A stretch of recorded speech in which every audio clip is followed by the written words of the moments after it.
Qui est classique. En remportant le rallye d'Antibes, François Chatriot est sacré champion de France des rallyes 1989.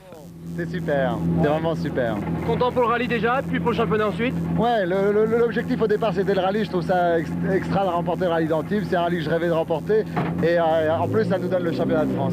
La première étape démarrait par 6 épreuves de nuit, courues dans le haut pays grassois. La lutte entre Chatriot et Sabi reprenait ses droits, nous les retrouvons à l'arrivée de l'épreuve numéro 5. Des petits soucis de ressort arrière parce qu'on avait un nouveau manufacturier et ils marchaient pas bien. On est revenu aux solutions, ça va. On a cassé le pont arrière là. Antoine pour Bruno, t'es à la sortie là?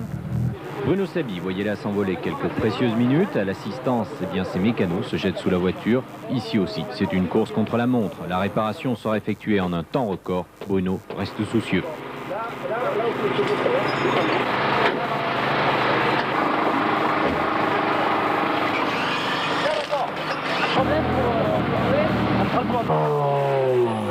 Le lendemain, sur les routes de l'arrière-pays niçois, c'est Pierre-César Baroni qui se glisse à la seconde place derrière la BMW de Chatriot.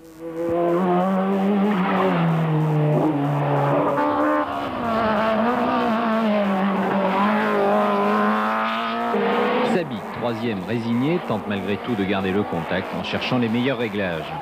Mais la cause est entendue, Baroni sera le seul à pouvoir inquiéter le Toubib.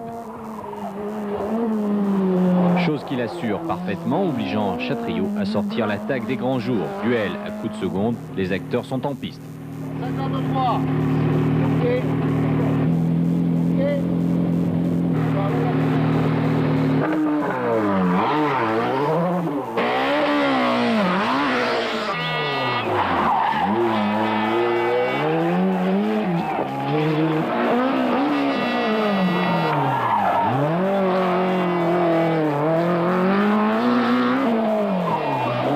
Nouvelle démonstration de François Delecourt qui réalise une fois de plus des prouesses, mini-puissance par rapport au BM et au Ford, mais il fait le maximum. Troisième et dernière étape avec les célèbres passages du Turini et les épingles de Loda, Col Saint-Roch. Chatriot maintient sa position sur la Ford de Baroni, mais au fil des épreuves, l'écart se réduit. Le spectacle est alors de toute beauté.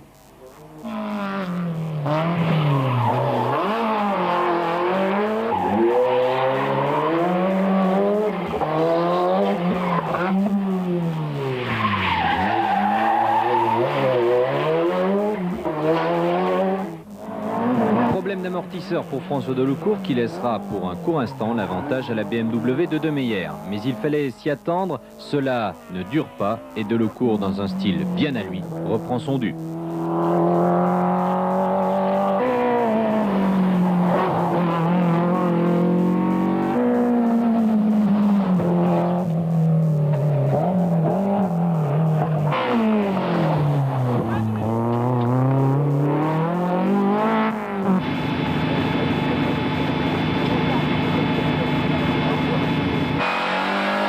Pour ce qui est du groupe N, c'est encore Panizzi qui conteste la supériorité de la Ford Sierra de Jean-Marie Autobruck, mais aussi des autres R5 telles que celles de Christian Gazot et de Giordano. Vitesse et précipitation auront raison en fait de ce résultat chèrement acquis, et c'est Giordano qui de ce fait hérite de la victoire en groupe N. Tout comme à l'Alpin, les frères Panizzi ont fait réelle impression, en tout cas pour l'ensemble de leur carrière, ils se verront en fin d'année élus espoir de l'année par un mensuel spécialisé bien connu.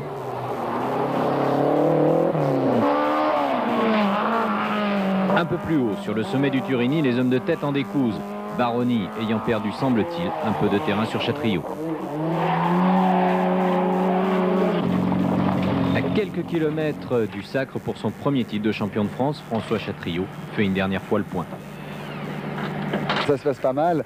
Il reste 3 spéciales, on a 40 secondes d'avance sur César, donc il faut continuer à aller vite parce que 40 secondes c'est pas assez pour assurer, sans faire de conneries, sans toucher une bordure, sans risquer de crever. Pour le moment j'essaie surtout de finir ce rallye et de gagner, puis après on en verra les conséquences.